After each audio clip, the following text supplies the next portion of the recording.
Episode 263 के साथ हाजिर हूँ। अगर आप मेरे चैनल पर नए हैं और अभी तक चैनल को सब्सक्राइब नहीं किया हुआ तो जल्दी से चैनल को सब्सक्राइब कर दें, वीडियो को लाइक और शेयर कर दें। और अगर आपको मेरे दूसरे चैनल के बारे में अभी तक नहीं पता तो मैं आपको बता दूं, मेरे दूसरे चैनल का नाम जी फ्लिक्स है, जिसके ऊपर मैंने लेवल अप एरर के नाम से एक सीरीज स्टार्ट की हुई है। आप वो भी जाकर देख सकते हैं। और मेरे सिर्फ 2 ही चैनल है, मांगा पीक और जी फ्लिक्स के नाम से। इसके अलावा मेरा कोई भी चैनल नहीं है। तो किसी और चैनल पर अगर मेरी कोई वीडियो नजर आए तो मुझे कमेंट करके बता दीजिएगा, शुक्रिया। तो लास्ट एपिसोड के एंड पे हमने देखा था मिंग उस बड़े से ड्रैगन हैमर को उठा लेता है, क्योंकि उसके लिए उसको उठाना ज्यादा मुश्किल नहीं था। और साथ ही उसके अंदर जो स्पिरिट होती है वो भी मिंग को अपना मास्टर मान लेती है। मिंग जैसे ही उस बड़े हैमर को उठाता है तो उसके अंदर से एक ड्रैगन की स्पिरिट निकलती है। वो एक छोटा सा ब्लैक ड्रैगन होता है जो कि सो रहा होता है। मिंग उस छोटे ड्रैगन से कहता है, क्या तुम इस ड्रैगन हैमर की स्पिरिट हो? क्या तुम मुझे अपना मास्टर मानती हो? वो ड्रैगन हैमर की स्पिरिट वो उसे कहती है, मेरा नाम सिन है और मैंने आपको अपने मास्टर के तौर पर चुन लिया है। मिंग उसे कहता है, तो तुम अपनी आंखें क्यों नहीं खोल रही? अपनी आंखें खोलकर मुझसे बात करो। वो उसे कहती है, फिलहाल मैं अपनी आंखें नहीं खोल सकती, क्योंकि अभी तक आपने इस ड्रैगन हैमर को रिफाइन नहीं किया। जब आप इस वेपन को रिफाइन कर लेंगे तब मैं अपनी आंखें खोल लूंगी और मेरी सारी पावर आपकी हो जाएगी। तो फिर साथ ही सिन वापस से अपने ड्रैगन हैमर के अंदर चली जाती है। मिंग उसे कहता है, ठीक है सिन, तुम फिलहाल के लिए सो जाओ, मैं इसे रिफाइन करूंगा फिर तुमसे बात करूंगा। तो मिंग उस ड्रैगन हैमर को उठाने के बाद सामने वाले लड़के से कहता है, तो क्या अब तुम हार मानते हो या फिर मुझसे फाइट करना चाहते हो? अगर हार मानते हो तो अपने ड्रैगन जेड को मुझे दे दो। वो लड़का बेचारा तो बहुत ज्यादा घबरा जाता है और कहता है, इस हैमर का वजन ही 4.8 मिलियन पाउंड्स है और अगर इसने इसको उठा लिया है तो इसका मतलब इसकी स्ट्रेंथ इससे ज्यादा होगी। मैं तो इतनी स्ट्रेंथ के करीब भी नहीं हूँ, मैं इससे फाइट करने के बारे में सोच भी नहीं सकता। ये तो एक ही पंच के साथ मुझे मार डालेगा। लेकिन अगर मैंने यहीं पर सभी के सामने हार मान ली तो फिर मेरी बहुत ज्यादा इंसल्ट हो जाएगी। वो लड़का जैसे मिंग से कोई बात करने लगता है उसी वक्त बाकी सभी की तरफ दिखाते हैं। तो प्रिंसेस जियांगजू को वहाँ पर देखने के बाद उसके सामने रिस्पेक्ट के तौर पर झुकना शुरू कर देते हैं। प्रिंसेस भी तालियां बजाते हुए वहाँ पर आ जाती है और मिंग से कहती है, मुझे ये देखकर बहुत ज्यादा खुशी हुई कि मेरे इस ड्रैगन हैमर ने आज अपने लिए एक मास्टर को चुन लिया है। तुमने इस ड्रैगन हैमर को उठा लिया, ठीक है, तुम इस ड्रैगन हैमर को अपने साथ रख सकते हो। प्रिंसेस मिंग से कहती है, ये मेरी तरफ से एक फ्री गिफ्ट है, इसे रख लो। क्योंकि मिंग सोच रहा होता है, मैंने तो सोचा भी नहीं था कि इस छोटी लड़की से दोबारा मेरी मुलाकात हो जाएगी। प्रिंसेस मिंग से कहती है, तो तुम्हारा नाम जीवू जी है। अब जबकि तुमने इस हैमर को उठा लिया है, ठीक है, तुम इसको रख लो, इसको अच्छे से यूज करना। मिंग उसके सामने झुकते हुए कहता है, प्रिंसेस आपने मुझे फ्री गिफ्ट दिया, इसके लिए बहुत बहुत शुक्रिया, लेकिन मुझे लगता है कि मैं बिना किसी चीज के आपको दिए इस वेपन को अपने पास नहीं रख सकता। बदले में आपको भी मुझसे कुछ न कुछ लेना पड़ेगा। प्रिंसेस उसे कहती है, नहीं, फिलहाल तो मुझे तुमसे कुछ भी नहीं चाहिए, तुम बाद में अगर काबिल हुए तो मुझे दे देना, क्योंकि मुझे लगता है कि तुम एक बहुत ही टैलेंटेड लड़के हो, इसीलिए मैं तुम्हें ये गिफ्ट दे रही हूँ। मुझे लगता है कि तुम्हारी कल्टीवेशन और तुम्हारी स्ट्रेंथ बहुत ज्यादा अच्छी है। क्या तुम मेरे साथ मेरे पैलेस में चलना चाहोगे? मैं चाहती हूँ कि तुम मेरे भाई टाइशेंग को छोड़कर मेरे साथ आ जाओ, मेरे पर्सनल गार्ड बन जाओ। ऐसी प्रिंसेस ये बात करती है। वहाँ पर जितने भी लड़की होती है वो सारी बातें करना शुरू कर देती है और कहती है, यार ऐसा कैसे हो सकता है? प्रिंसेस ने कभी भी किसी लड़के को घास नहीं डाली और अचानक एक लड़के को जिसकी फैमिली के बारे में किसी को भी नहीं पता, वो एक यंग मास्टर भी नहीं है और किसी गोल्डन फैमिली का मेंबर भी नहीं है, जिस अचानक उसे अपना पर्सनल गार्ड बनाना चाहती है। तो बस शुरुआत है, पहले ये इसका पर्सनल गार्ड बनेगा और उसके बाद इसे अपना हस्बैंड बना लेगी। डॉन किंग भी अपने भाई से कहता है, ब्रदर यहाँ पर क्या हो रहा है? मैंने आपसे पहले ही कहा था कहीं प्रिंसेस हमारे जीजा को चुरा ना ले। उसे अपना पर्सनल गार्ड बनाना चाहती है और बाद में वो उससे शादी कर लेगी।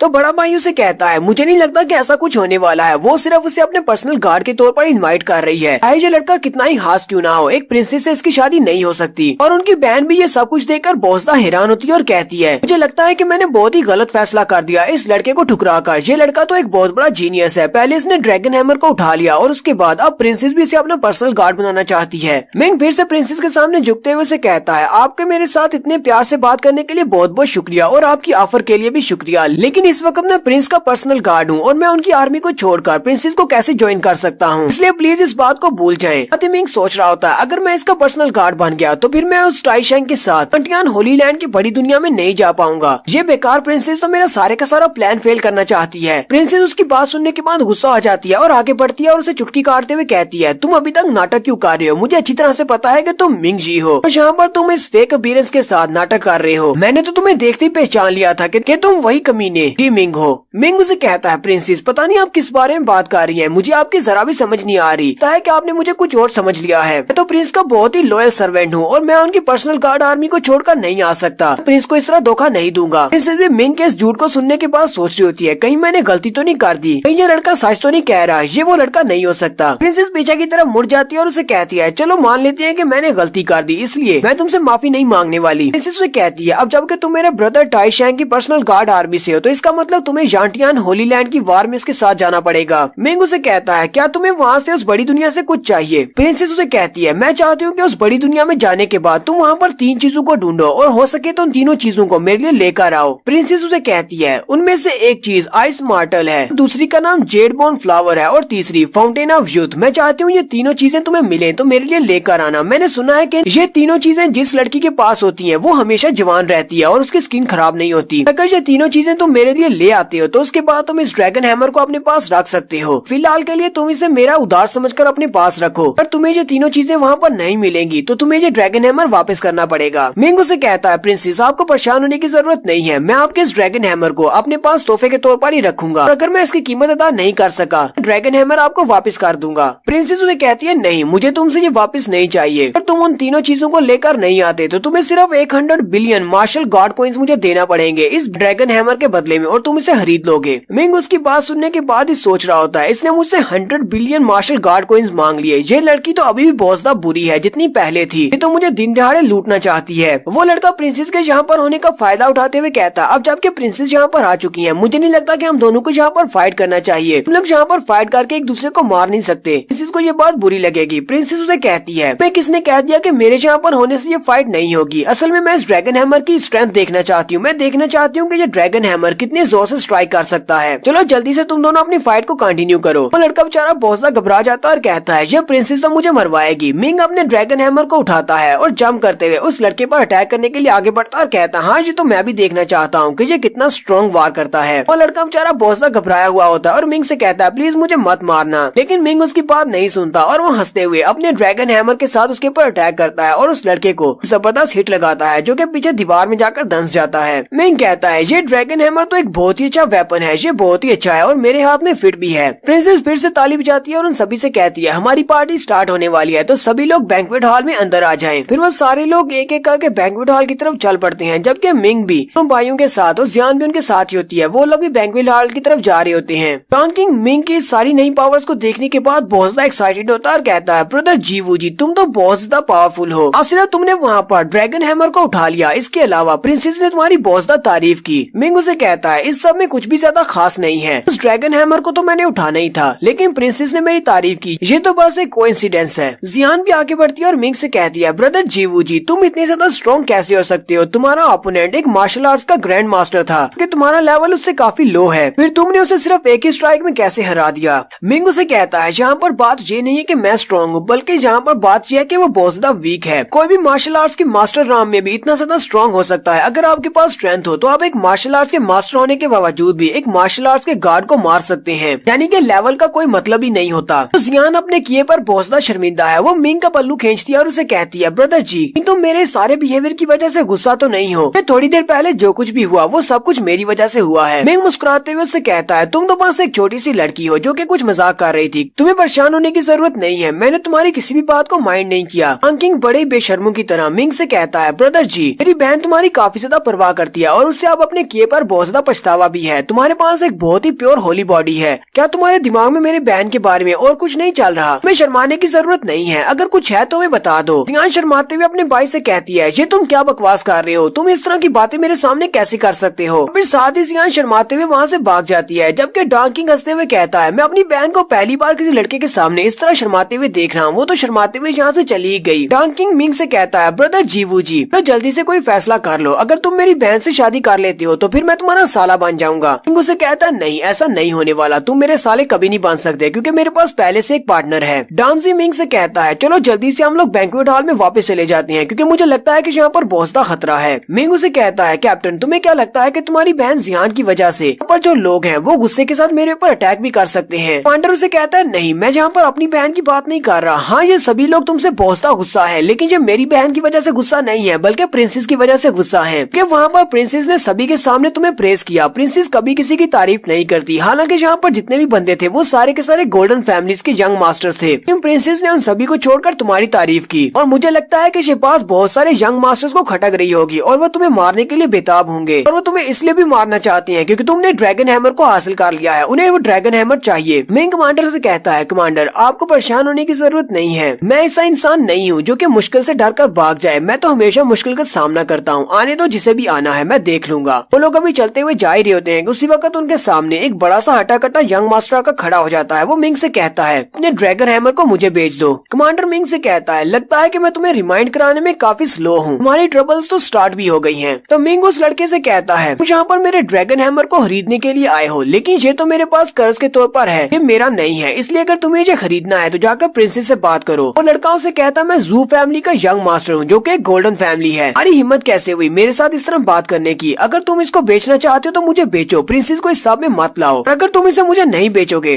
तो फिर मुझे अपनी पावर को यूज करना पड़ेगा। मिंग उसे इग्नोर करते हुए आगे बढ़ जाता है और कहता है जैसी तुम्हारी मर्जी, जो उखाड़ सकते हो उखाड़ लो। और यहीं पर हमारी एपिसोड 263 का एंड करेंगे। एपिसोड की एक्सप्लेनेशन अच्छी लगी हो तो कमेंट करके जरूर बताइएगा। चैनल को सब्सक्राइब कर दें, वीडियो को लाइक और शेयर कर दें। शुक्रिया।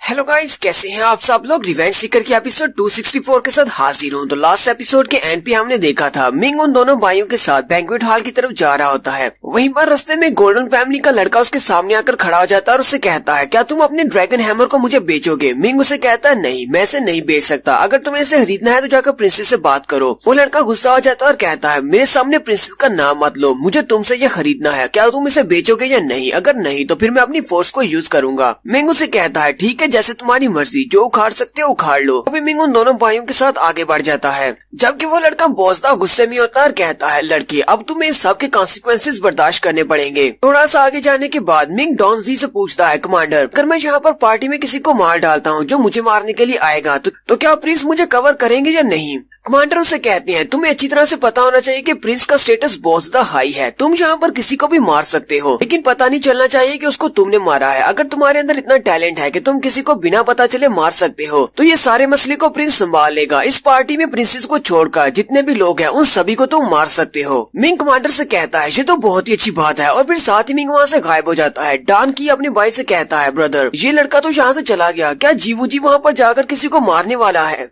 डांसी अपने छोटे भाई से कहता है इस बात से क्या फर्क पड़ता है, अगर उसके पास इतनी एबिलिटीज हैं कि वो किसी को मार सकता है तो प्रिंस उसके लिए सारे मसले को हल कर देगा, क्योंकि हम लोग प्रिंस की पर्सनल गार्ड आर्मी से हैं, इसी वजह से कोई भी हमारे पर हाथ नहीं डाल सकता। फिर नेक्स्ट सीन में मिंग को दिखाते हैं, मिंग भागता हुआ वहीं पर गलियों में जा रहा होता है क्योंकि मिंग उन सभी को ढूंढ रहा है जो कि उसके खिलाफ साजिश करने वाले हैं। वहीं पर भागते हुए मिंग को 4 लोग दिखाई देते हैं। मिंग वहीं पर छत के ऊपर छुप जाता है और उनकी बातें सुनता है। वो चारों इसी बारे में बात कर रहे होते हैं कि आखिर वो लड़का था कौन। पहले तो उसने ड्रैगन हैमर को अपने लिए उठा लिया और प्रिंसेस ने भी उसकी काफी सारी तारीफें कर दी हैं। में से कहता है इस बात से क्या फर्क पड़ता है कि वो लड़का कौन है, जैसे ही हमारी ये बैंक्वेट वाली पार्टी खत्म होगी हम उस लड़के पर अटैक करेंगे और उसे मार डालेंगे और उससे ड्रैगन हैमर भी छीन लेंगे। जैसे हमें उसका ड्रैगन हैमर उससे मिल जाएगा उसके बाद हमारे यंग मास्टर प्रिंसेस के पास जाएंगे और अपने ड्रैगन हैमर को प्रिंसेस के सामने पेश करते हुए कहेंगे कि हमने उस लड़के से इसको खरीद लिया है। प्रिंसेस इस वजह से बहुत ज्यादा गुस्सा हो जाएगी कि अभी अभी उसने उसको गिफ्ट में दिया था और उस लड़के ने इस ड्रैगन हैमर को बेच दिया। उसके बाद प्रिंसेस उस लड़के की मौत को इन्वेस्टिगेट भी नहीं करवाएगी। इस तरह हम लोग एक तीर से 2 शिकार कर लेंगे, हमें वो ड्रैगन हैमर भी मिल जाएगा, लड़का भी मर जाएगा और साथ ही प्रिंसेस की नजर में हमारी वैल्यू भी बढ़ जाएगी।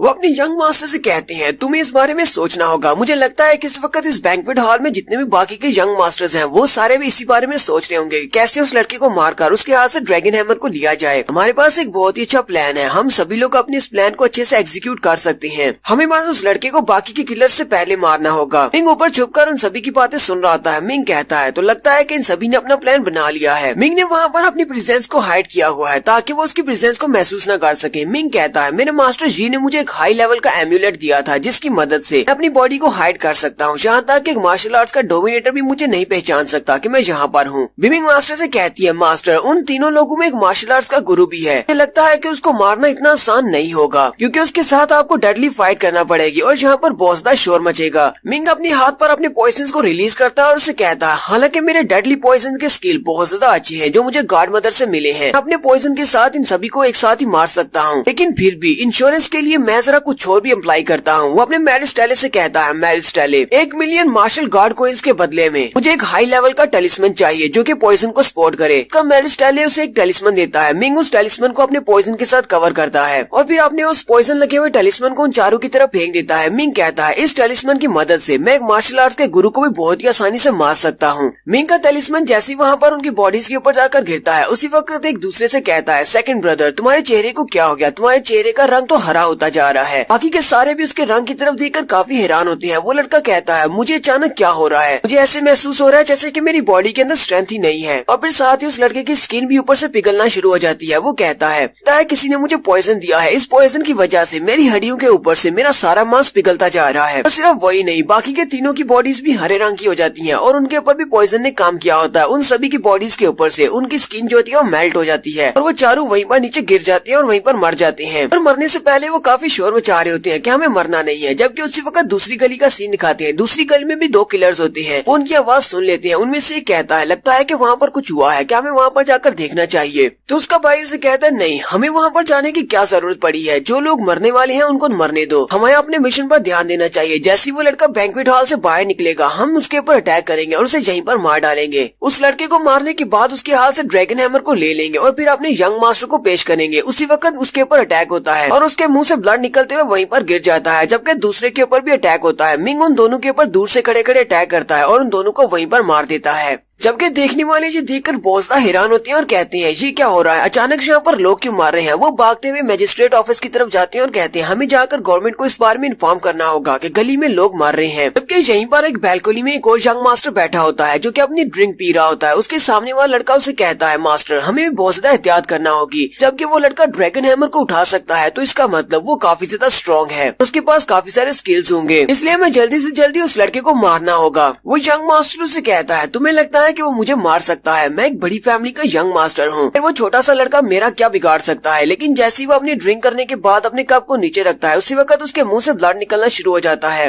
वो चिल्लाते हुए कहता है ऐसा कैसे हो सकता है, थोड़ी देर पहले तो हम दोनों यहाँ पर बैठकर पी रहे थे, मेरी वाइन के अंदर पॉइजन कैसे हो सकता है, और उस लड़के ने इसके अंदर पॉइजन डाला कैसे। इसके सामने वाला लड़का भी कहता है ये कैसे हो गया, थोड़ी देर पहले हम लोगों ने वाइन के काफी सारे ग्लास पिए थे लेकिन अब अचानक इसके अंदर पॉइजन कहाँ से आ गया। और उसका यंग मास्टर वहीं पर उस पॉइजन से मर जाता है। जबकि उसी वक्त मिंग दूसरे वाले के पीछे आता है और अपने नाइफ से उसको भी मार देता है और उसे कहता है चलो यहाँ पर सारा काम खत्म हो गया, जितने भी मुझे मारने वाले थे मैंने उन सभी को मार दिया है। फिर मिंग बैंक्वेट हॉल की तरफ वापस चला जाता है। सियान उसे कहती है ब्रदर जीवू जी तुम तो लेट हो गए, हमारी बैंक्वेट की पार्टी तो खत्म भी हो रही है, इतनी देर से तुम कहाँ पर थे। मिंग उसे कहता है ज्यादा कुछ नहीं, बस छोटे मोटे काम थे जो मुझे निपटाने थे और मैं निपटा के आ गया हूँ। कमांडर उसे कहते हैं तुमने ज्यादा शोर तो नहीं मचाया, ज्यादा लोगों को पता तो नहीं चला। मिंग अपने कमांडर से कहता है कमांडर आपको परेशान होने की जरूरत नहीं है, मैंने बहुत ही अच्छे से काम किया है, किसी को इस बारे में पता नहीं चलेगा कि ये सब कुछ मैंने किया है। कमांडर उसे कहते हैं अच्छा ठीक है, अब यहाँ पर जल्दी से खाना खा लो क्योंकि कल तुम्हें प्रिंस के साथ यांटियान होली लैंड की बड़ी दुनिया के ऊपर अटैक करने के लिए अपनी आर्मी को लीड करना है। मैं नहीं चाहता कि तुम्हारी आर्मी को लीड करने से पहले यहाँ पर तुम कोई मसला क्रिएट करो। और साथ ही वो अपने पास एक लेटर निकालते हैं और कहते हैं ये इन्विटेशन लेटर तुम्हारे लिए है। साथ ही कमांडर उसे कहते हैं ये तो सिर्फ एक फॉर्मेलिटी है, वैसे तुम्हें वहाँ पर जाना चाहिए लेकिन वहाँ पर जाने से फायदा कुछ नहीं होगा क्योंकि उन लोगों ने पहले से अपने जनरल्स को सिलेक्ट कर लिया हुआ है कि कौन कौन सी आर्मीज उनके साथ जाने वाली है। और मैंने तुम्हारे बारे में इन्फॉर्मेशन निकलवाई है, मुझे पता चला है कि तुम्हें जनरल फेंग ज़ी ग्वांग ने अपनी आर्मी में ले लिया है। याद रखना कि कल जनरल के सामने जाने के बाद अपने आप को साबित करना है। मिंग खुश हो जाता है और कहता है ठीक है कैप्टन, आपका बहुत बहुत शुक्रिया। फिर मिंग उस पार्टी को खत्म करने के बाद वापस अपने रूम में आ जाता है। मिंग कहता है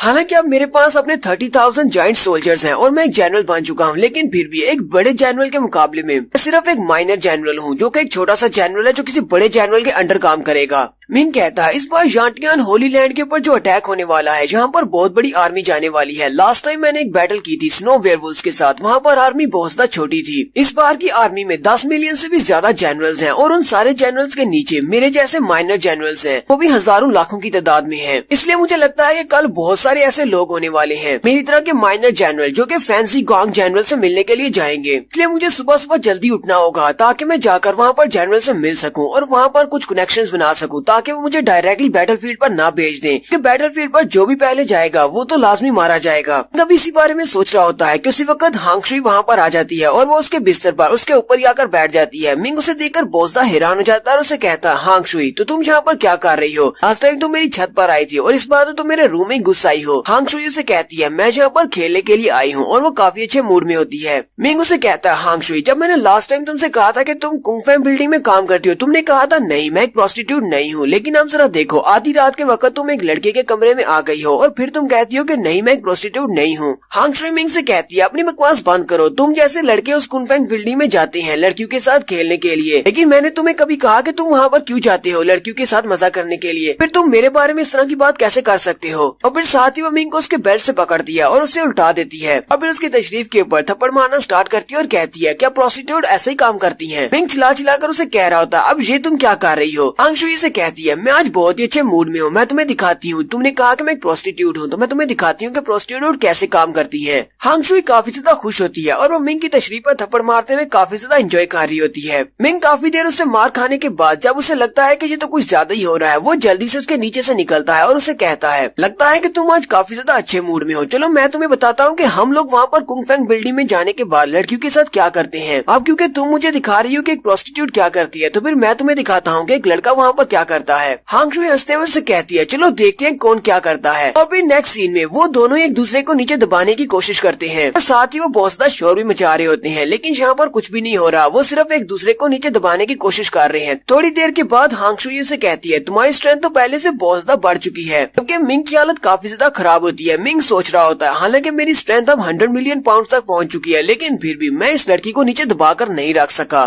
तो इसका मतलब तो ये है कि इस लड़की की स्ट्रेंथ मुझसे भी ज्यादा है। तो यहीं पर हम लोग अपनी एपिसोड 264 का एंड करेंगे। एपिसोड की एक्सप्लेनेशन अच्छी लगी हो तो कमेंट करके जरूर बताइएगा। चैनल को सब्सक्राइब कर दे, वीडियो को लाइक और शेयर कर दे। शुक्रिया। हेलो गाइस, कैसे हैं आप सब लोग। रिवेंज सीकर की एपिसोड 265 के साथ हाजिर हूं। तो लास्ट एपिसोड के एंड पे हमने देखा था मिंग के रूम में हांग शुई आती है और दोनों वो काफी ज्यादा मस्ती करते हैं। काफी देर तक आपस में खेलने के बाद वो दोनों रेस्ट करते हैं। मिंग कहता है ये लड़की तो बहुत ज्यादा स्ट्रॉन्ग है, मुझे तो समझ नहीं आ रही, मेरे पास 100 मिलियन पाउंड की पावर है लेकिन फिर भी मैं इस लड़की को नीचे नहीं दबा सका। मिंग उसे कहता है तुम इतनी ज्यादा स्ट्रॉन्ग कैसे हो सकती हो, तुम तो सिर्फ एक लड़की हो। फिर साथ ही उसे कहता है मुझे तुम्हें एक लड़की तो नहीं कहना चाहिए क्योंकि तुम एक डीमन हो, तुम एक इंसान नहीं हो। हांग शुई उसके पास उनके गुस्सा आ जाती है और कहती है तुम मुझे डीमन कैसे कह सकते हो, लगता है कि तुम मुझसे फिर से फाइट करना चाहते हो। मिंग से कहता है तो मैं तुम्हें और क्या कहूँ, तुम तो एक डीमन ही हो, तुम अपने बारे में मुझे कुछ बताती भी नहीं हो कि तुम कौन हो, तुम इतनी ज्यादा मिस्टीरियस हो, तो मैं तुम्हें डीमन ही कहूंगा। अगर तुम चाहो तो इस वक्त तुम मुझे अपने बारे में बता सकती हो, चलो मुझे बता दो तुम कौन हो। हांग शुई आगे बढ़ती है और उसका कान खींचते हुए कहती है नहीं, मैं अभी तुम्हें अपने बारे में नहीं बताने वाली, और तुम्हें इस बात से क्या फर्क पड़ता है। इस बात को छोड़ो, मुझे ये बताओ कि मैंने तुम्हें वार्निंग दी थी कि जल्दी से इस रोजफिंच डायनेस्टी को छोड़कर चले जाओ, तुम अभी तक यहीं पर क्या कर रहे हो। मिंग से कहता है अच्छा ठीक है, मेरे कान को तो छोड़ो, मुझे बहुत ज्यादा दर्द हो रहा है, ठीक है मैं वर्मिलियन बर्ड डायनेस्टी को छोड़कर चला जाऊंगा क्योंकि कल मैं प्रिंस टाइशेंग के साथ आर्मी को लेकर जानटियान होली लैंड की बड़ी दुनिया में जाने वाला हूँ।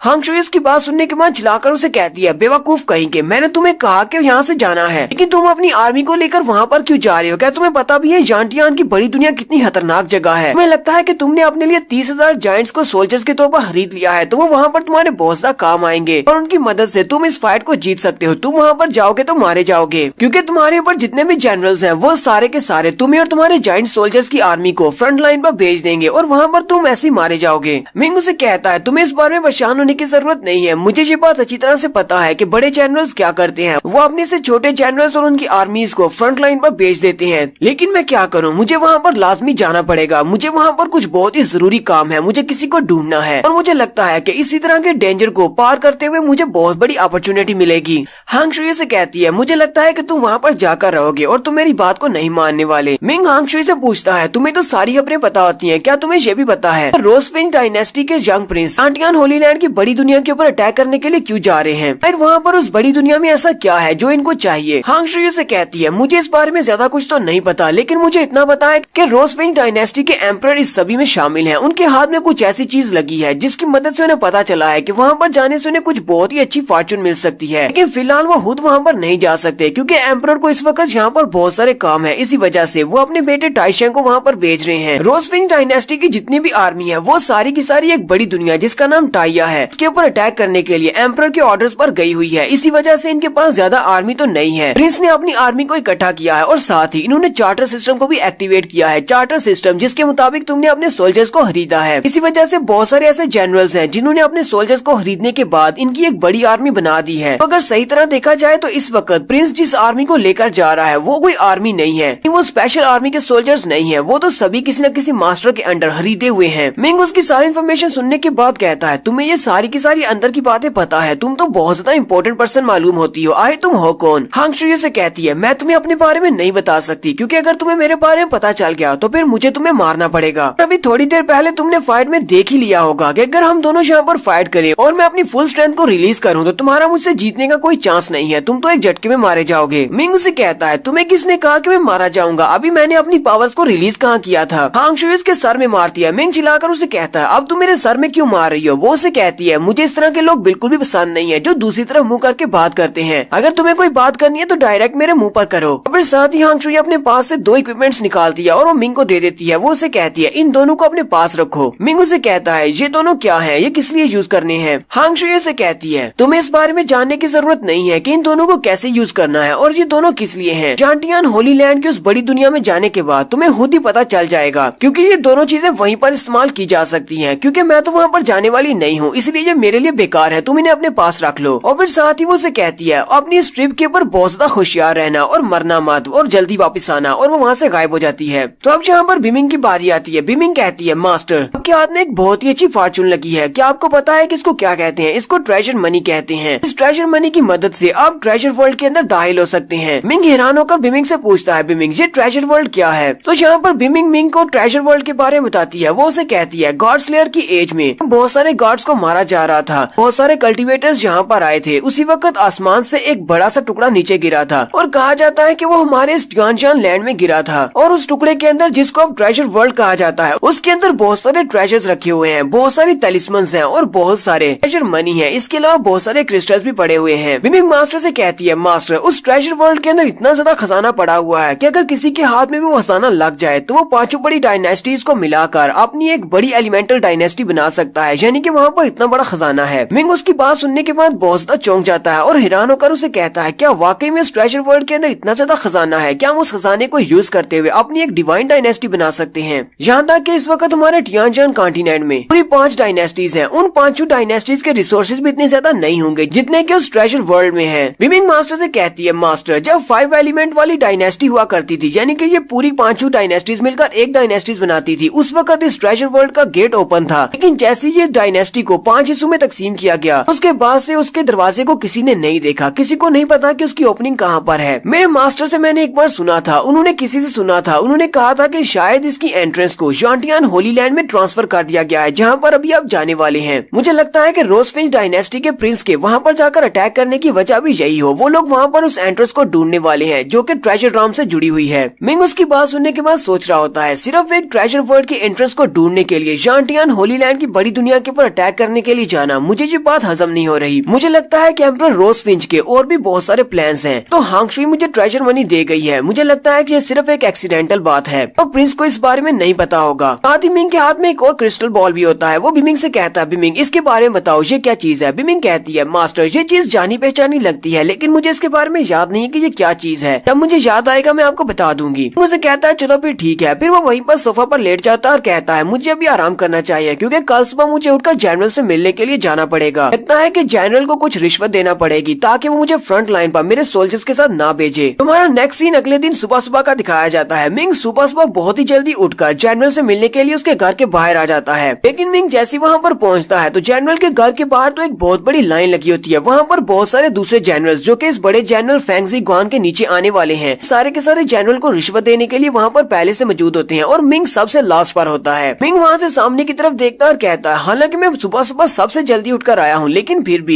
भी इस सारी लाइन में मैं लास्ट पे खड़ा हूँ और यहाँ से तो मुझे जनरल का घर भी दिखाई नहीं दे रहा। मिंग वहाँ पर इतनी लंबी लाइन देखने के बाद सोच रहा होता है मुझे लगता है कि ये सारे के सारे जनरल्स या सोल्जर्स यहाँ पर हमारे इस नए जनरल को रिश्वत देने के लिए आए हैं ताकि बैटलफील्ड में उन्हें फ्रंट लाइन पर ना भेजा जाए। अगर ये सारे लोग यहाँ पर रिश्वत देने के लिए आए हैं तो फिर मुझ में और इनमें क्या फर्क रह जाएगा? मेरा दिल नहीं मान रहा कि मुझे यहाँ पर लाइन में खड़े रहकर जाकर जनरल को रिश्वत देनी चाहिए। बिमिंग मास्टर से कहती है मास्टर आपकी सोच बिल्कुल ठीक है। बैटलफील्ड के अंदर किसी को कुछ नहीं पता होता कि कब कौन सा दुश्मन कहाँ से निकल आए और आपको मार डाले। जनरल को रिश्वत देने से भी आपको कोई फायदा नहीं होने वाला, क्योंकि वहाँ पर आपको नहीं पता कि कब कौन आपको मार डाले। बैटलफील्ड में सिर्फ आप अपनी स्ट्रेंथ को ही सामने रखते हुए बच सकते हैं। अगर आप स्ट्रॉन्ग हैं तो आप जिंदा बचेंगे, चाहे आप इस बात को एक्सेप्ट करें या ना करें। जनरल को रिश्वत देने के बावजूद भी आपको फ्रंट लाइन पर ही भेजा जाएगा, क्योंकि कोई भी जनरल खुद वहाँ पर फाइट करने के लिए नहीं जाने वाला। मिंग उसकी बात सुनने के बाद उसके हाथ में जो पेपर्स होते हैं उन पेपर्स के ऊपर मिंग ने अपना नाम लिखा होता है और अपने बारे में सारी डिटेल्स लिखी होती हैं, साथ ही रिश्वत की रकम के बारे में भी लिखा होता है। मिंग कहता है, मैं एक ऐसी जनरेशन का मार्शल आर्टिस्ट हूँ जिसका दिल इस तरह की चीज करने को राजी नहीं है, लेकिन फिर भी मुझे यहाँ पर आकर खड़ा होना पड़ा ताकि मैं इन सभी को रिश्वत दे सकूं। लेकिन मुझे लगता है कि मुझे ये नहीं करना चाहिए। मिंग वहीं पर अपने पेपर्स को फेंक देता और कहता है, मैं एक मार्शल आर्टिस्ट बना था ताकि मैं अपने आप को स्ट्रॉन्ग बना सकूं, ना कि इसके लिए किसी जनरल को रिश्वत देकर जंग में बच सकूं। मुझे वहाँ पर जंग में जाने के बाद जितना ज्यादा डेंजर को फेस करूंगा उतना ज्यादा मैं स्ट्रॉन्ग बनूंगा। मिंग अपने पेपर्स को वहीं पर फेंक कर वापस चला जाता है। तो फिर इसी तरह अगले दिन सारे के सारे सोल्जर्स की आर्मी को इकट्ठा किया जाता है, क्योंकि ये सारे अब जाने वाले हैं जांटियान होली लैंड की बड़ी दुनिया में। मिंग भी वहीं पर सामने स्टेज के ऊपर खड़ा होता है, जबकि उनके सामने बहुत सारे सोल्जर्स खड़े होते हैं। मिंग जैसे जितने भी छोटे जनरल्स हैं जिन्होंने अपनी आर्मीज को खरीदा हुआ है, वो भी सारे सामने लाइंस में खड़े होते हैं। तो जहाँ हमारा कहानी सुनाने वाला कहता है, तो टाई शेंग ने अपने सारे के सारे सोल्जर्स को इकट्ठा किया और साथ ही उनकी काउंटिंग को स्टार्ट किया। तो यहाँ पर काउंटिंग बताने की जरूरत नहीं है, तो खास खास बातें मैं आपको बता देता हूँ। यहाँ पर टोटल 3 एडमिरल्स हैं। एडमिरल्स यानी कि मार्शल्स हैं। तो उन 3 मार्शल्स के नाम कुन पेंग, यांग लिन और टैंग जेन हैं, जो कि अपनी 3 बटालियंस को कंट्रोल करने वाले हैं। और हर बटालियन के नीचे बहुत सारे जनरल्स आएंगे। हर मार्शल के अंडर में 8 बड़े जनरल्स हैं, और उन 8 बड़े जनरल्स में से हर एक जनरल के नीचे मिंग जैसे बहुत सारे जनरल्स हैं जिन्होंने अपनी आर्मीज को खरीदा हुआ है, और उन सभी की आर्मीज भी उसी जनरल के अंडर आएंगी। तो इस वक्त इनके पास जितनी आर्मी है उसमें टोटल 900 छोटे जनरल्स हैं, और उसके साथ उनके पास जो सोल्जर्स हैं उनकी तादाद 53 मिलियन सोल्जर्स है। तो यहीं पर स्टेज पर खड़े होकर वो उन सभी को असाइन कर रहे होते हैं कि तुम्हें किस जनरल के पास जाना है। यहीं पर एक सोल्जर चिल्लाकर जीवू जी का नाम पुकारता है। वो कहता है, जनरल जीवू जी, अपने 30,000 जाइंट सोल्जर्स को लेकर बड़े जनरल फेंग जियान के पास चले जाओ। तुम्हें उनके पास जाकर रिपोर्ट करना है, क्योंकि तुम्हें उनकी कमांड में रखा गया है। मिंग कहता है, मेरे कमांडर ने मुझे पहले से बता दिया था, मुझे जनरल फेंग जी की कमांड में रखा गया है। ये तो वाकई में उनके पास अंदर की इन्फॉर्मेशन थी। मिंग उनसे कहता है, ठीक है, मुझे ऑर्डर्स मंजूर है और मैं जा रहा हूँ। फिर मिंग जनरल फेंग जियान से मिलने के लिए चला जाता है। और यहीं पर हम लोग अपनी एपिसोड 265 का एंड करेंगे। एपिसोड की एक्सप्लेनेशन अच्छी लगी हो तो कमेंट करके जरूर बताइएगा। चैनल को सब्सक्राइब कर दे, वीडियो को लाइक और शेयर कर दें। शुक्रिया।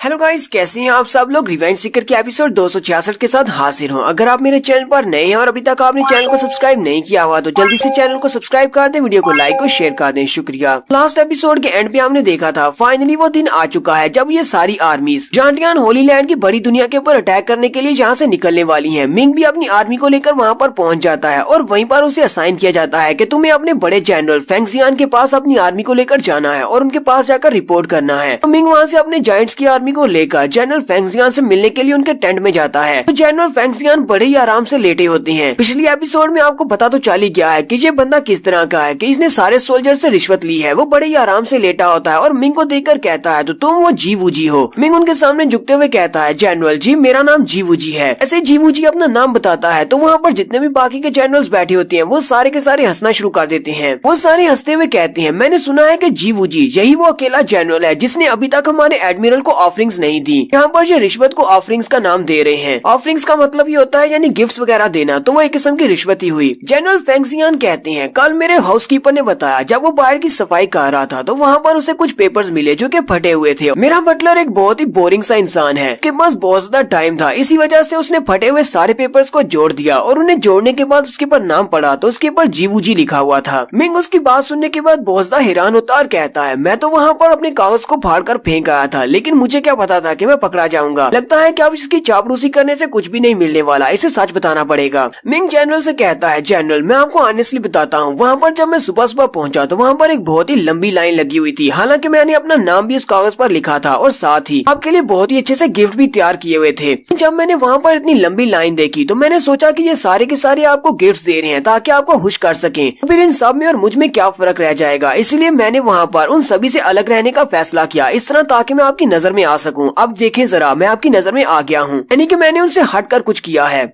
जनरल फेंग जियान उसकी बात सुनने के बाद हंसना शुरू कर देते हैं और कहते हैं, लड़के तुम बहुत ज्यादा इंटरेस्टिंग हो। हाँ, ये बात सच है कि तुमने मेरा ध्यान अपनी तरफ खींच ही लिया, लेकिन इस बात से ये बात नहीं बदलने वाली कि तुमने मुझे गिफ्ट्स नहीं भेजे, और ऊपर से तुम यहाँ पर मेरे सामने खड़े होकर मुझसे बात कर रहे हो। क्या तुम्हें जरा भी इस बात का डर नहीं है कि मैं तुम्हें छोटे जूते पहनने के लिए दे सकता हूँ। छोटे जूते पहनने के लिए देने का मतलब ये है बैटल फील्ड पर ये इसके लिए बहुत ज्यादा प्रॉब्लम्स क्रिएट करेगा। मिंग कहता है, जनरल मैं आपकी बात का मतलब अच्छी तरह से समझ गया हूँ, आप चाहे तो मुझे छोटे जूते पहना सकते हैं, लेकिन मैं तो यहाँ पर फाइट करने के लिए आया हूँ। तो बैटलफील्ड पर अगर आप मुझे फ्रंट लाइन पर भी भेज देंगे तो मुझे इस बात से ज्यादा फर्क नहीं पड़ेगा, चाहे मुझे सारा दिन ही वहाँ पर फाइट क्यों ना करनी पड़े, क्योंकि मेरी कमांड में जितने भी सोल्जर्स हैं वो सारे के सारे बहुत ज्यादा स्ट्रॉन्ग और टफ हैं और वो सारे बैटलफील्ड पर मरना पसंद करेंगे अपने जनरल को रिश्वत देने की बजाय। जनरल फेंगशियान अपनी तारीफें सुनने के बाद बहुत ज्यादा खुश हो जाते हैं। उसे कहते हैं, लड़के तुम तो वाकई में बहुत ज्यादा बहादुर हो, क्या तुम अपने सोल्जर्स को यहाँ पर लेकर आए हो? चलो ठीक है, तो बहुत ही जल्दी यहाँ से जांटियान होली लैंड की बड़ी दुनिया में जाने वाले हैं, बाहर जाकर इंतजार करो। सिर्फ एक ही घंटे में यहाँ पर हमारी ट्रांसमिशन अरे कंप्लीट हो जाएगी और उसके बाद हम लोग अपनी पूरी आर्मी को लेकर दूसरी दुनिया में ट्रांसफर हो जाएंगे। मिंग उसकी बात सुनने के बाद सोच रहा होता है। मिंग कहता है, मुझे लगता है कि जनरल ने मुझे जरा भी पसंद नहीं किया और मुझे लगता है कि ये आगे जाकर मेरे लिए बहुत ज्यादा मुश्किल क्रिएट कर सकता है। हो सकता है ये जाते ही मुझे फ्रंट लाइन पर भेज दे। नेक्स्ट सीन 1 घंटे के बाद का दिखाया जाता है। जनरल के कैंप के इर्द गिर्द बाकी के सारे सोल्जर्स होते हैं, जितने भी जनरल्स के सोल्जर्स होते हैं जो कि इस जनरल के साथ वहाँ पर जाने वाले हैं। इसी वक्त एक बड़ी सी ट्रांसफॉर्मेशन अरे फॉर्मेशन को ओपन किया जाता है। मिंग कहता है, लगता है कि यहाँ पर कोई रून फॉर्मेशन का एक्सपर्ट है जिसने यहाँ पर इस टेंट के इर्द गिर्द का जितना भी एरिया है, यानी जितने एरिया में हमारी आर्मीज है, उस सारे के सारे एरिया को ट्रांसफर एरिया में तब्दील कर दिया है और बहुत ही जल्दी हम सभी के सभी दूसरी दुनिया में चले जाएंगे। लेकिन इतनी बड़ी ट्रांसफर अरे फॉर्मेशन को बनाने के लिए बहुत ज्यादा पैसे की जरूरत है।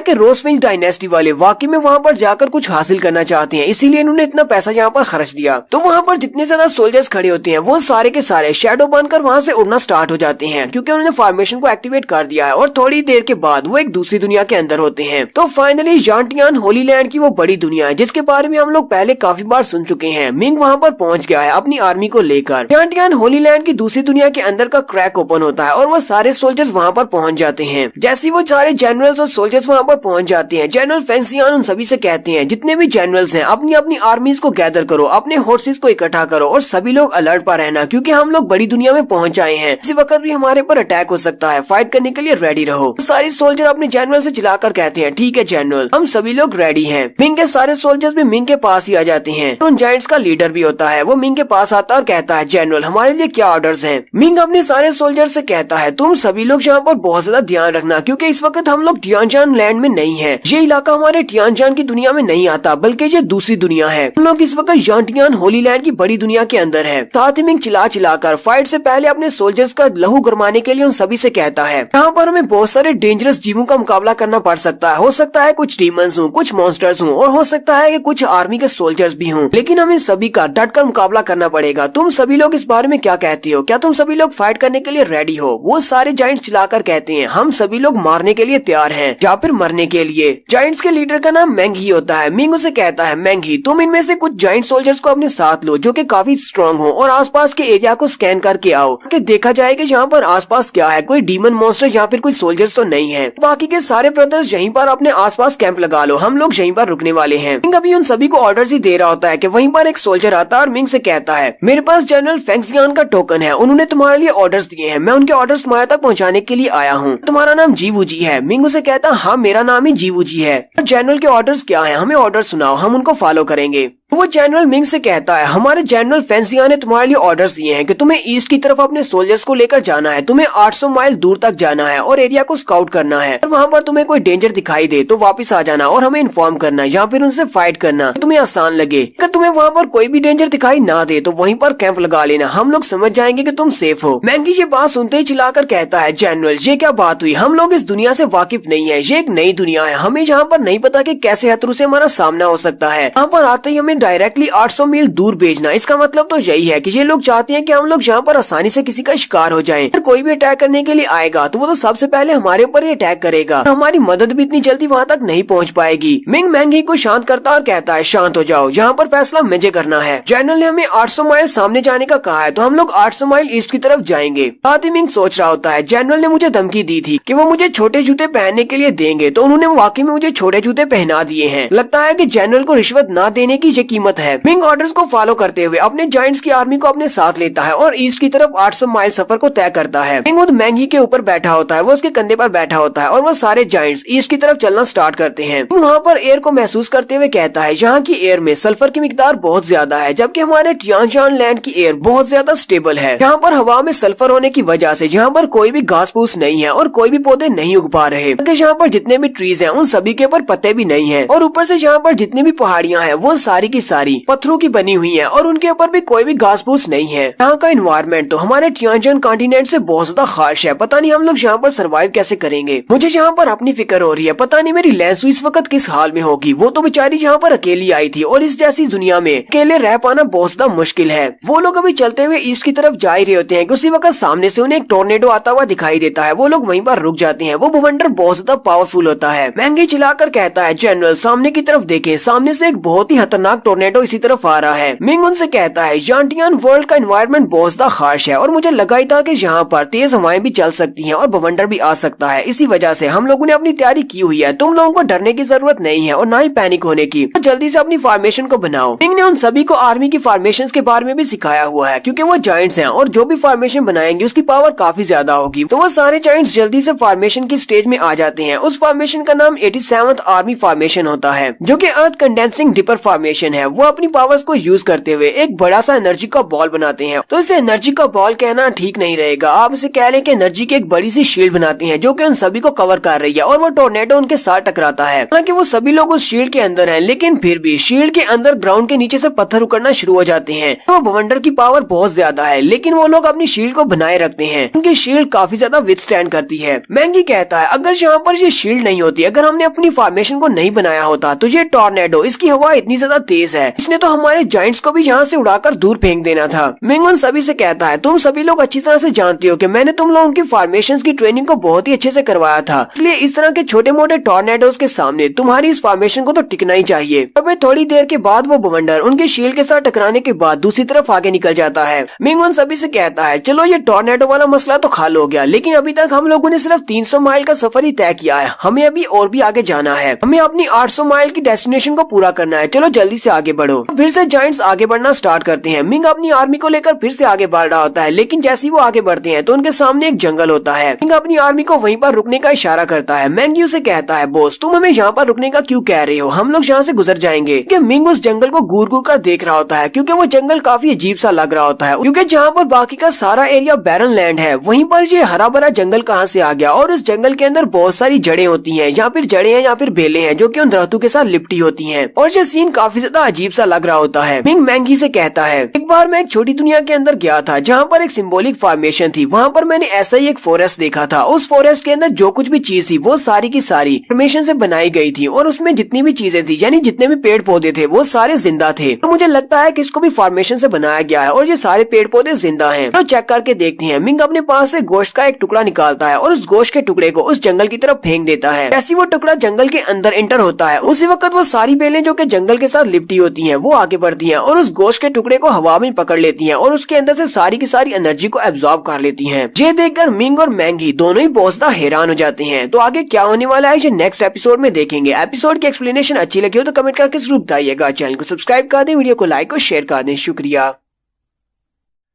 हेलो गाइस, कैसे हैं आप सब लोग। रिवेंज सीकर के एपिसोड 267 के साथ हाजिर हूं। तो लास्ट एपिसोड के एंड पे हमने देखा था मिंग की आर्मी जानटियान होली लैंड की बड़ी दुनिया के अंदर आखिरकार चली गई है, लेकिन वहां पर जाने के बाद जनरल ने उसे छोटे जूते पहना दिए हैं, यानी कि उसे मुश्किल दे दी है। उन्होंने उसे ऑर्डर्स दिए हैं कि उन्हें ईस्ट की तरफ 800 मील दूर जाना है और वहीं पर जाकर अपना कैंप लगाना है। पहले तो रास्ते में जाते हुए उन्हें एक बवंडर का सामना करना पड़ता है। फिर उनके सामने एक जंगल आ जाता है और वो जंगल जिंदा होता है। मिंग अपने सोल्जर्स को वहीं पर रोक देता है, गोश्त का टुकड़ा निकालता है और जंगल के अंदर फेंक देता है। तो वहाँ पर जितनी भी बेलें होती हैं वो सारी की सारी उस गोश्त के टुकड़े पर झपट पड़ती हैं और उसके अंदर से जितनी भी लाइफ फोर्स होती है उसको एब्जॉर्ब कर लेती हैं। जनरल और मैंगी दोनों ये देखकर बहुत ज्यादा हैरान होते हैं। तो यहाँ पर बिमिंग निकलती है। बिमिंग अपने मास्टर से कहती है, मास्टर मैंने सेंस किया है, मुझे लगता है कि इस ग्राउंड के नीचे एक डीमन है जिसको ट्री डीमन कहते हैं। वो ट्री डीमन काफी ज्यादा पावरफुल है, एक इंसानी मार्शल गॉड के लेवल के बराबर का पावरफुल है। मिंग बिमिंग से कहता है, बिमिंग तुम ये बात अच्छी तरह से जानती हो कि एक ट्री जो होता है वो फायर से बहुत ज्यादा डरता है। अभी भी इस ट्री डीमन के पास एक बहुत ही अच्छा मौका है कि उसको बाहर ले आए, सामने आ जाए तो शायद मैं उसको छोड़ दूं। जितनी फॉर्मेशंस की मास्टरी इस वक्त मेरे पास है, मैं अपनी फॉर्मेशंस के स्किल को यूज करते हुए यहाँ पर एक मेटेओराइट फॉर्मेशन बना सकता हूँ जो कि फायर से बनी होगी, लेकिन उसके लिए मुझे काफी सारा टाइम चाहिए होगा। मिंग अपने पास से बहुत सारी जड़ियां निकालता है जो कि फॉर्मेशन बनाने के लिए मटेरियल के तौर पर यूज होंगी। मिंग कहता है, अगर मेरे पास काफी सारा टाइम हुआ और मैंने अपनी इस फॉर्मेशन को कंप्लीट कर लिया, ये ट्री डीमन चाहे एक मार्शल आर्ट्स गॉड के बराबर ही क्यों ना हो, मैं इसको बड़ी आसानी से हरा सकता हूँ। और मिंग मिंग अपनी उन फॉर्मेशन फ्लैग्स को सामने की तरफ भेज देता है। आसमान के ऊपर उस सारे जंगल को कवर करते हुए एक बड़ी सी फॉर्मेशन बना रहा है। यहाँ पर इस फॉर्मेशन को, जो कि काफी ज्यादा बड़ी होने वाली है, इसके ऊपर बहुत ज्यादा खर्चा होने वाला है। मिंग कहता है ये मेरी फॉर्मेशन, ये फायर बेस फॉर्मेशन है और इसके ऊपर मेरे मिलियंस के हिसाब से मार्शल गार्ड कॉइंस लगने वाले हैं। इसके अलावा ग्रेड 7 के फायर एट्रीब्यूट रखने वाले फायर स्टोन्स को भी यूज करना पड़ेगा। वो उन सारे स्टोन्स और सारे वैल्क्री कॉइंस को यूज करते हुए फॉर्मेशन को पावर देता है और उसकी फॉर्मेशन एक्टिवेट होना स्टार्ट हो जाती है। तो इसका नाम प्राइम मीटियोराइट फ्लेम फॉर्मेशन है। मिंग की फॉर्मेशन अभी तक कंप्लीट नहीं हुई। वो अपनी फॉर्मेशन को बना रहा है, लेकिन उसकी फॉर्मेशन के डायमीटर ने पूरे जंगल के एरिया को कवर कर लिया है। और जैसे ही वो उस जंगल को कवर करता है, उसी वक्त ट्री डीमन भी आगे से हरकत में आता है और वो एक जबरदस्त दाड़ मारता है। मिंग मास्टर से कहती है, मास्टर लगता है कि उस ट्री डीमन को इस बारे में पता चल गया है कि आप किसी फायर पावर को यूज करते हुए उसके जंगल को जलाने वाले हैं। इसी वजह से वो हरकत में आ गया है और हो सकता है कि आपके ऊपर अटैक करे, आपको इस फॉर्मेशन को कंप्लीट करने से रोकने के लिए। मिंग बिमिंग से कहता है, बिमिंग तुम्हें परेशान होने की जरूरत नहीं है। मुझे पहले से पता है कि एक मार्शल गार्ड को मारने के लिए जो फॉर्मेशन बनाना पड़ेगी उसके ऊपर बहुत ज्यादा टाइम लगता है। टाइम को इकट्ठा करने के लिए मेरे पास कुछ न कुछ प्लान तो होना चाहिए अपने आप को बचाए रखने के लिए। तो मिंग यहाँ पर सबसे पहले उस ट्री डीमन को वार्निंग देता है। मिंग उसे कहता है, मेरे ऑर्डर्स को सुनो, एक ह्यूमन जनरल हूँ। अगर तुम हमारे रास्ते से बाहर नहीं हटते, हमारे सामने सरेंडर नहीं करते, तो मैं अपनी मीटियोराइट फ्लेम फॉर्मेशन को यूज करते हुए तुम्हारे सारे जंगल को जला दूंगा। लेकिन वो ट्री डीमन तो बहुत ज्यादा अकड़ू है, वो इसकी बात नहीं मानता और वो अपनी बेलून को आगे की तरफ बढ़ाता है मिंग के ऊपर अटैक करने के लिए। मिंग कहता है, तुम्हारी हिम्मत कैसे हुई जनरल के ऊपर अटैक करने की। मिंग साथ ही अपने जायंट्स की आर्मी को ऑर्डर्स देते हुए कहता है, अपने जनरल्स के ऑर्डर को फॉलो करते हुए 87th फॉर्मेशन को बनाओ और जल्दी से एक शील्ड बनाओ। तुम लोगों को मुझे 1 घंटे तक प्रोटेक्ट करके रखना है। उसके बाद ये फॉर्मेशन कंप्लीट हो जाएगी और फिर देखते हैं कि ये हमारे पर कैसे अटैक करता है। साथ ही वो अपनी फॉर्मेशन शील्ड को बना लेते हैं। ट्री डीमन की बेलें उनकी शील्ड के ऊपर अटैक करती हैं, लेकिन वो उस शील्ड को नहीं तोड़ पाती। और इसी तरह करते करते पूरा 1 घंटा गुजर जाता है और मिंग अपनी फॉर्मेशन को कंप्लीट कर लेता है। जैसे मिंग की वो फॉर्मेशन कंप्लीट हो जाती है, मिंग अपनी फ्लेम फॉर्मेशन के अंदर से आग के गोले निकालता है, जो कि बिल्कुल मीटोराइट्स की तरह नीचे की तरफ गिरते हैं। मिंग उसके सारे के सारे जंगल के ऊपर वो गोले फेंकता है और जहाँ पर वो गोले गिरते हैं वहाँ पर जंगल डिस्ट्रॉय हो जाता है। बहुत सारे पेड़ों को आग लग जाती है। क्योंकि ट्री डीमन की स्पिरिट ट्री डीमन है, इसी वजह से जितने जंगल को नुकसान पहुंचेगा उसे भी नुकसान पहुंचेगा। और ट्री डीमन बहुत ज्यादा चिल्लाना शुरू कर देता है और चिल्लाते हुए ग्राउंड के अंदर से बाहर निकल आता है। ट्री डीमन तो साइज में मिंग के जायंट से भी बहुत ज्यादा बड़ा होता है। वो ग्राउंड में से बाहर निकल आता है, मिंग के सामने आकर खड़ा हो जाता है। मिंग कहता है, तो फाइनली तुमने बाहर आने का फैसला कर ही लिया। ट्री डीमन काफी ज्यादा गुस्से में होता है और मिंग की फॉर्मेशन के ऊपर पंच मारने लगता है, लेकिन मिंग वहीं पर अपनी फॉर्मेशन को यूज करते हुए उसकी फॉर्मेशन के अंदर जहाँ पहले से गोले निकल रहे होते हैं वो सारी फॉर्मेशन की आग को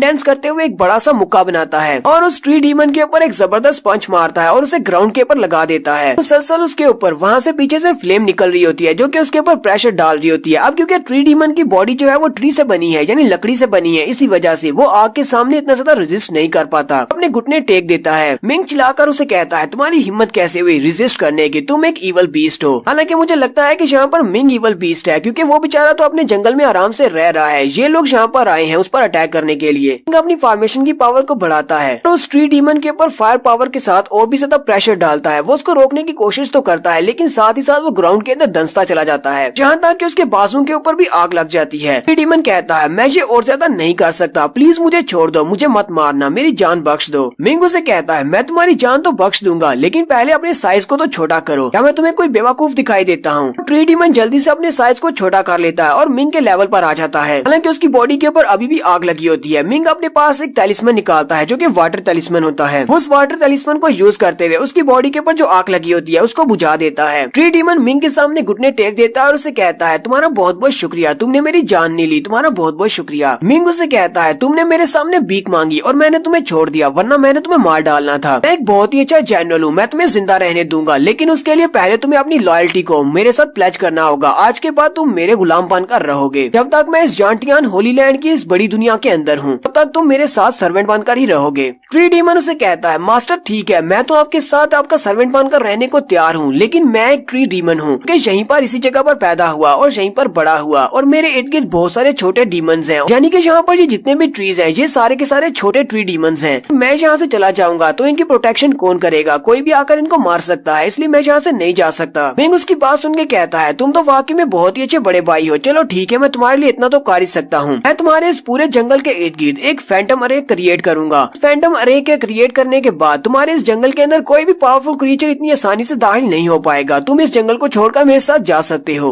साथ ही मिंग अपने पास से अपने सोल मार्क मार्क वाली सील को निकालता है और कहता है अपनी सोल की रेजिस्टेंस को कम करो, क्योंकि मैं तुम्हारी बॉडी के अंदर इस सोल मार्क को इम्प्लांट करने वाला हूँ। इसके बाद तुम मेरे गुलाम बन जाओगे। अगर कभी तुमने मुझे धोखा देने की कोशिश की तो मैं सिर्फ अपनी एक मुट्ठी को बंद करूंगा और तुम्हारी सोल शैटर हो जाएगी, तुम मर जाओगे। ट्री डीमन मिंग की बात मान लेता है और उसके सोल मार्क को एक्सेप्ट कर लेता है और फिर वो ट्री डीमन मिंग के साथ ही अपने आगे का सफर तय करता है। फिर वो लोग अपने 800 माइल्स के सफर को तय करने के बाद अपना बेस कैंप बना लेते हैं। सारे सोल्जर्स अपने अपने कैंप में होते हैं, जबकि मिंग भी अपने कैंप में होता है और ट्री डीमन भी उसके सामने घुटने टेककर बैठा होता है। लिटिल कियांग और लिटिल बाओ भी दोनों बाहर निकल आते हैं। लिटिल कियांग उस ट्री डीमन की तरफ देखता है और अपने मास्टर से कहता है, मास्टर ये इतना भद्दा क्यों दिखाई देता है? आखिर ये है कौन सा मॉन्स्टर? मैं जिस डीमन बीस्ट फॉरेस्ट के अंदर रहता था वहाँ पर तो इस तरह के कोई भी भद्दे दिखने वाले मॉन्स्टर्स नहीं हुआ करते थे। पता नहीं ट्री डीमन सच बोल रहे हैं या फिर उसे डराने के लिए ऐसा कह रहा है। वो कहता है, मुझे स्नेक डीमंस का मीट खाना बहुत ज्यादा पसंद है। लिटिल कियांग उसकी बात सुनते ही बहुत ज्यादा गुस्सा हो जाता है और कहता है, मुझे भी दरख्तों की लकड़ियाँ चबाना बहुत ज्यादा पसंद है, क्या मैं तुम्हें चबा कर दिखाऊं? और साथ ही वो उस पर अटैक करने के लिए आगे बढ़ता है, जबकि मिंग उसे पूंछ से पकड़ता है और कहता है, बेवकूफ कहीं के, वो एक मार्शल गार्ड के बराबर है, तुम मारे जाओगे। उसी वक्त लिटिल बाओ को भी कुछ महसूस होता है। लिटिल बाओ दूसरी तरफ देखता है, मिंग कहता है, अब तुम्हें क्या हुआ? वो उसे दूसरी तरफ देखते हुए इशारा करता है। मिंग कहता है, लिटिल बाओ क्या तुम्हें वहाँ पर उस तरफ कुछ मिला है? मिंग सोच रहा होता है, क्योंकि लिटिल बाओ मुझे उस तरफ इशारा कर रहा है तो इसका मतलब इसे वहाँ पर कुछ न कुछ ट्रेजर तो मिला होगा, क्योंकि ट्रेजर्स को देखते ही इन्हें सेंस हो जाता है कि उस तरफ कोई ट्रेजर है। मिंग उस ट्री डीमन से पूछता है, ट्री डीमन मुझे बताओ, लिटिल बाओ जिस तरफ इशारा कर रहा है इस तरफ क्या चीज है? क्या कोई इस तरफ कुछ स्पेशल खजाना है?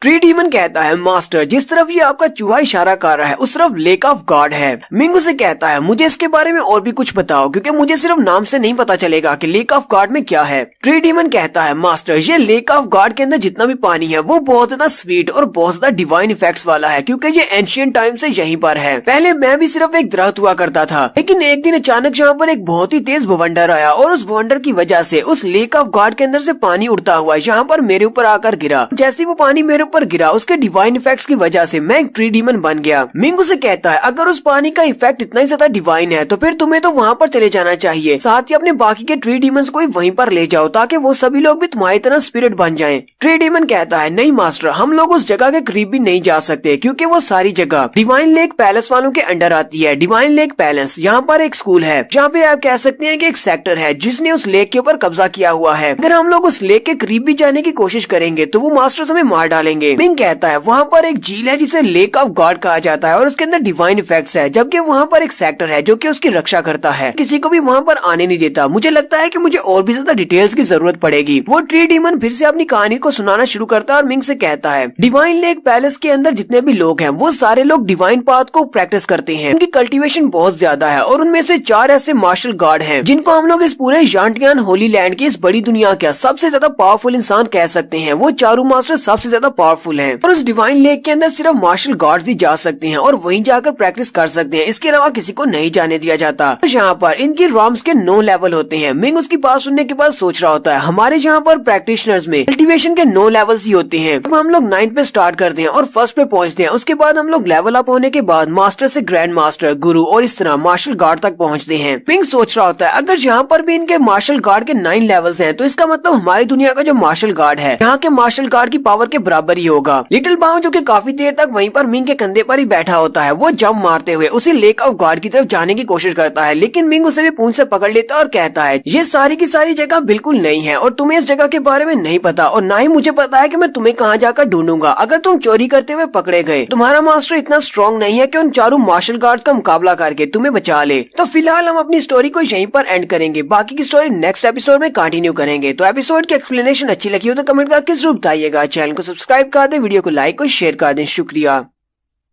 हेलो गाइस, कैसे हैं आप सब लोग? रिवेंज सीकर की एपिसोड 268 के साथ हाजिर हूं। तो लास्ट एपिसोड के एंड पे हमने देखा था ट्री डीमन मिंग को डिवाइन लेक पैलेस वालों के बारे में बता रहा होता है कि उनके पास 4 मार्शल गार्ड हैं। वो मास्टर बहुत ज्यादा पावरफुल है। हमारे टियानशान लैंड में सबसे ज्यादा पावरफुल वही 4 मास्टर्स हैं और साथ ही डिवाइन लेक के ऊपर उन लोगों का कब्जा है। इसी वजह से डिवाइन लेक पर हम सभी लोग नहीं जा सकते। लिटिल बाओ भी छलांग लगाकर वहीं पर जाने लगता है, लेकिन मिंग उसकी पूंछ पकड़ लेता है और कहता है, हमारा मास्टर इतना स्ट्रॉन्ग नहीं है। अगर तुम चोरी करते हुए वहाँ पर पकड़े गए तो फिर मैं मैं तुम्हें नहीं बचा पाऊंगा, इसलिए चुपचाप वापस यहीं पर आ जाओ। मिंग उसे वापस अपने कपड़ों के अंदर छुपा लेता और कहता है तुम यहीं रहो। मिंग लिटिल वाव को वापस रखने के बाद ट्री डीमन से कहता है क्या तुम्हें इस दुनिया के बारे में और कुछ पता है? क्या तुम्हें यहाँ पर पता है कि पावर रैंक क्या है? डिवाइन पैलेस के अलावा क्या और भी पावरफुल सेक्टर्स यहाँ पर हैं? डिवाइन पैलेस का रैंक कितना है बाकी सारे सेक्टर्स के मुकाबले में? वो ट्री डीमन मिंग से कहता है मेरे पास यहाँ पर बहुत सारे लोग आते हैं और मैंने बहुत सारे लोगों को मारा है, उनसे मुझे बहुत सारी इन्फॉर्मेशन मिली है। तो उस सारी इन्फॉर्मेशन के मुताबिक हमारे यहाँ पर जांटियान होली लैंड में यहाँ पर टोटल 3 ऐसे बड़े सेक्टर्स हैं जिनको बड़ा सेक्टर कहा जा सकता है, जो कि बहुत ज्यादा पावरफुल है और इन्हीं तीनों सेक्टर्स ने पूरे के पूरे जांटियान के ऊपर कब्जा किया हुआ है। तो उनमें से एक तो डिवाइन लेक पैलेस है और दूसरी का नाम ऑस्ट्रेलियन सी पैलेस है और तीसरी का नाम टिप डाउन स्वर्ड विला है और वो सभी लोग तलवारबाजी में बहुत ज्यादा माहिर हैं। इन सारे तीनों सेक्टर्स के पास बहुत सारी छोटी दुनियाएं हैं जिन्हें ये कंट्रोल करते हैं। लेकिन एक लंबे समय पहले हमारे पास यहाँ पर जांटियान होली लैंड में बहुत सारी ऐसी फोर्सेस थी। यहाँ पर सिर्फ ये 3 फोर्सेस नहीं थी बल्कि इनके अलावा बहुत ही पावरफुल फोर्सेस हुआ करती थी, लेकिन वो सारी की सारी डिस्ट्रॉय हो गई और ये सब कुछ हीवन की मर्जी से हुआ। एक दिन अचानक आसमान के अंदर से बहुत सारी लाइटनिंग निकली जिसकी वजह से हमारे अर्थ के ऊपर केओस मच गया। उस लाइटनिंग की वजह से बहुत सारे लोग मारे गए बिना किसी वजह के। हमें इसके काज के बारे में नहीं पता कि यहाँ पर जितनी भी बड़ी फोर्सेस थी वो सारी डिस्ट्रॉय हो गई और उसके बाद जो लोग बचे वो तुम्हारे सामने है। यहाँ पर 3 ही सेक्टर पावरफुल बचे हैं। हमारी बैरन लैंड का तो तुमने हाल पहले से देख लिया है, यहाँ का एनवायरनमेंट भी बिल्कुल भी रहने के लायक नहीं है। मिंग उसे कहता है तो तुम्हारे कहने का क्या मतलब है कि ये सब कुछ हीवंस की तरफ से हुआ है, यानी कि तुम्हारी वर्ल्ड की जो तबाही हुई और यहाँ पर जितने भी लोग मरे वो सब कुछ ऊपर वाले डिवाइन गार्ड्स ने किया है। ट्री डीमन से कहता है हाँ मुझे लगता है कि बिल्कुल ऐसी ही बात है, क्योंकि मैंने सुना